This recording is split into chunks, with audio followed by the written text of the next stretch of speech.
So, I have been scrolling the internet this couple of days and I have seen a bunch of people talking about this anime. I can't believe one of my childhood anime that I watched at 8 p.m. after returning from school is now making a comeback. It's Bleach, the anime.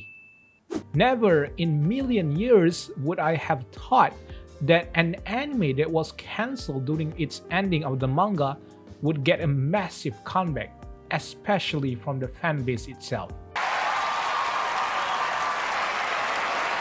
Therefore, in honor of the anime making a huge resurgence, I, as a fan, will make a 3D rendering of Zangetsu, Ichigo's katana in the form of his first Bankai. So let's get into it. Ichigo has like zillions different kinds of swords and form, so I decided to choose the one that is more convenient for me since I cannot make a really intricate looking model.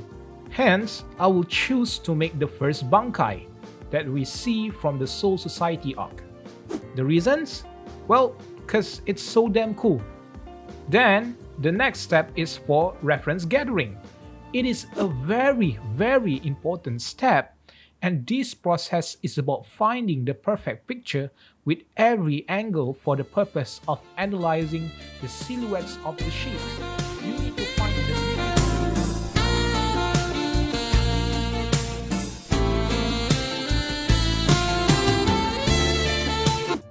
Alright, now we can move to the modeling phase.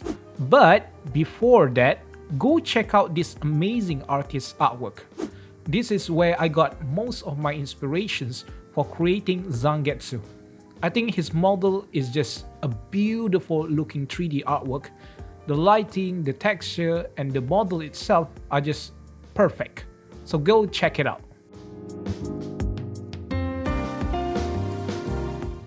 The modeling process is one of the easiest process, but also the most time consuming to work on.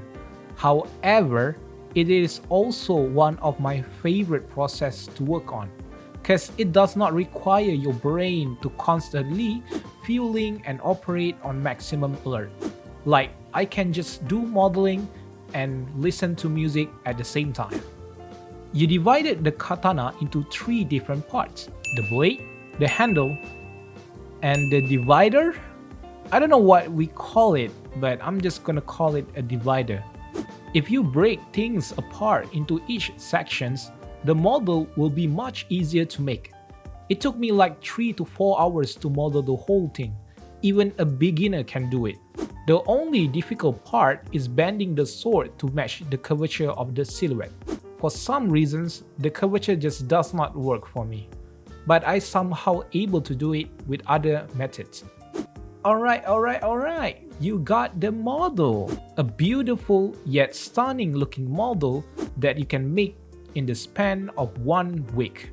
Now let's get into the texture and rendering process. You know, for any 3D model, you can't just select a default texture and call it a day. Maybe you tweak the color and the roughness a little bit, but still, the model will look flat. Yeah, it's going to be flat. It will look actually flatter than this image over here. You see, there needs to have some roundness and some heaviness to it. Then you can appreciate the beauty and the exquisite looking model. I mean, it is just great to look on and to view from afar. Nice. Anyway, I'm not skillful enough in making realistic looking texture, so I mostly focus on the integrated part of the katana, like the blade and the handle itself. There you have it. It's finished. A somewhat realistic looking katana inspired by the Bleach series. Initially, I want to create an animation sequence for the video montage of the sword itself. You know, to make it look nice, clean, and presentable. Well, that does not turn out what I hoped for. So I scrapped the idea until the day I'm competent enough to make a really nice camera movement. So here is just a rendering of the katana with anime waifu at the side. Enjoy the show.